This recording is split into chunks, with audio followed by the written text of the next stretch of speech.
Nangyari, boss? Ay, walang battery? Saan ka pa niyan? Ako na pa-charge yun eh. Hindi, wala. Ayaw na kumarga ng regulator. Ano ba yan? FI? Oo. Ay, yun lang, no? Saan ka pa ba niyan? Ha? Saan ka pa nauwi niyan? Kabit. Naku. Sakyan mo nga, itulak ko. Sige. Yan lang.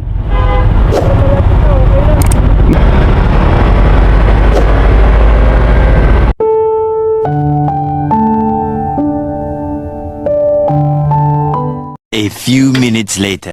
Ayan, oh. Ito to. Baka bukas pa to.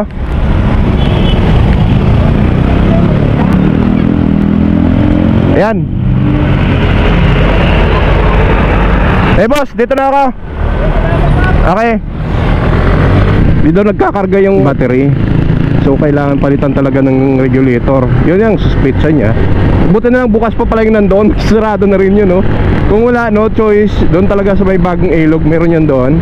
Sana magawa na yung motor niya.